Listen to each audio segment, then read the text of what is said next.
Hi everyone, what's up? Welcome back to my tutorial channel. It's Daniela Tran here, and today we are going to work on some practice problem of section 4-1, the advanced level. Problem 1. The return of an investment R has a following probability mass function. Determine the semi-variance. In order to determine the semi-variance, we have to first find expected value of this investment. This is a random variable, so we got expected value of R is summation of Ri times Pi. We basically take its number of R times with its probability and sum them up, and the answer is 0.021. Now the semi-variance is a summation of the minimum between 0 and xi minus ER, then square, then time Pi. So when we look at these value of R, we basically have to pick the value that is less than ER, and we have to look at the first three numbers. So for each of these three numbers, we have to subtract it by ER, then square, then time with the probability corresponding, and then just sum them up. So for the first number, we got negative 0.08 minus the mean, then square, then time its probability. Similar for the second number and the third number, then add these three terms up. We got 0.0013. So this is the semi-variance, and it should be 0.13%. Problem 2. You have just purchased 500 shares of Google stock. You model the stock return at time t using R of t is equal to 0.007t plus 0.015 square of tz, where z follows a standard normal distribution.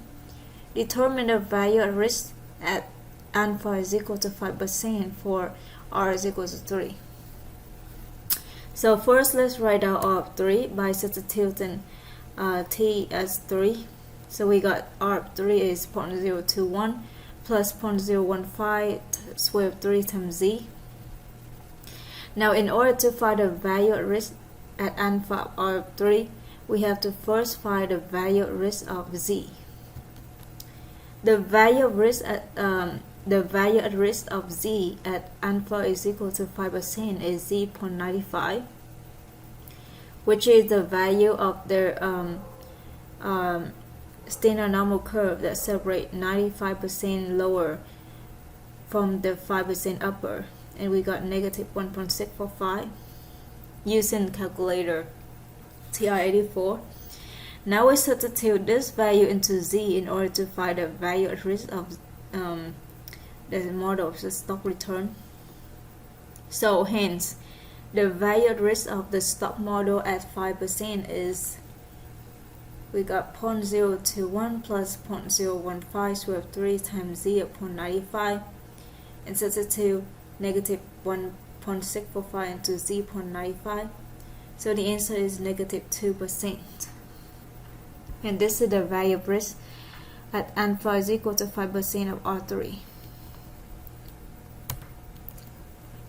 Problem 3. The return of an investment R has the following probability density function. If R little r is equal to 0.046875 R to the negative 4. For R is greater or equal to 0.25. Determine the variance of R.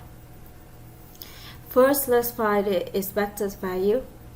E of R is equal to the integration from 0.25 to infinity of R times FRR dr.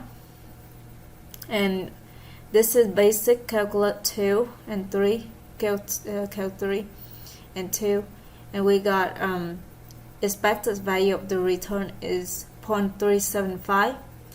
Now we find expected value of R squared, just similar but replace R by R squared, and do the similar calculation. We got E of R squared is 0.1875.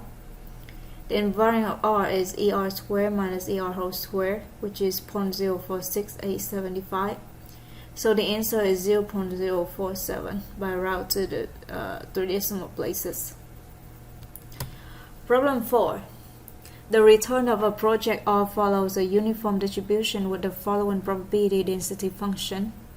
F of R is 1 over 0.15 for R is between negative 0.05 and 0.1.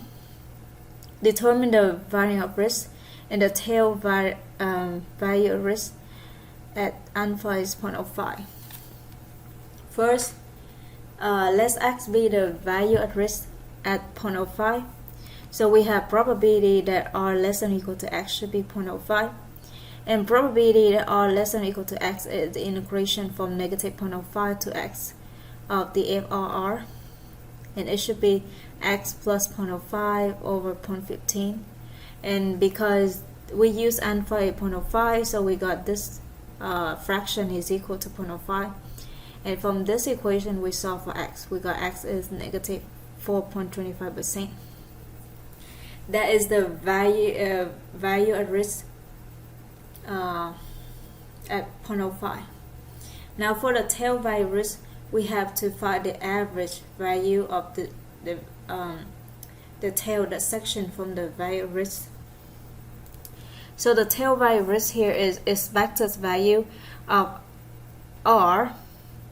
Here I should use R instead of X. It's just notation of R, given that R less than or equal to value at risk. So it should be expected value of R when R is less than or equal to value at risk over the probability that R less than or equal to value at risk by conditional expected value.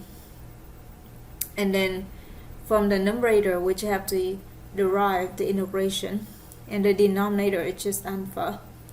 And we got negative 0.046, which is negative 4.6%.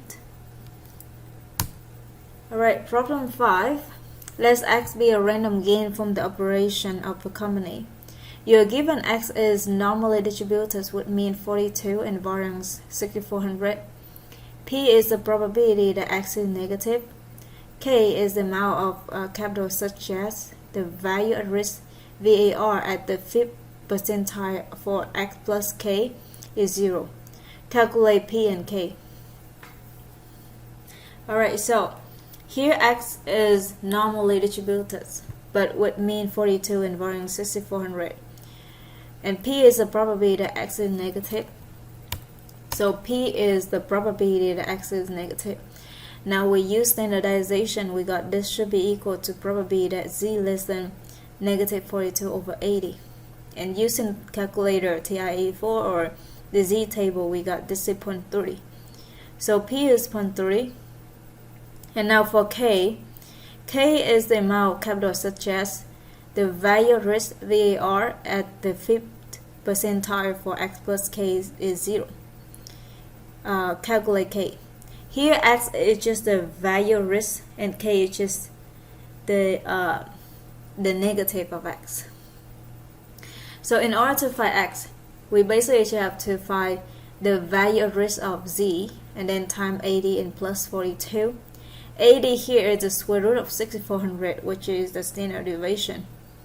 So we got X is negative 90, and of course K is the negative of negative 90, so it should be 90 positive. So P is 0.3 and K is 90. Problem 6. A firm's portfolio is currently valued at 50 million. The portfolio has an expected annual return of 7% and a volatility of 10.5%. Assuming the returns are normally distributed, calculate the 5% annual value at risk VAR for the firm's portfolio investment gain after 1 year. Solution. The 5% value at risk of Z is Z.95, which is negative 1.645. So in order to find the 5% annual value at risk of the firm's portfolio investment gain after 1 year, we take this value, Z.95, time with the volatility, which is 0.105, then plus the expected annual return of 0.07, then take the whole thing time with the amount of money that invested, which is 50 million. So we got negative 5.13 million is the answer.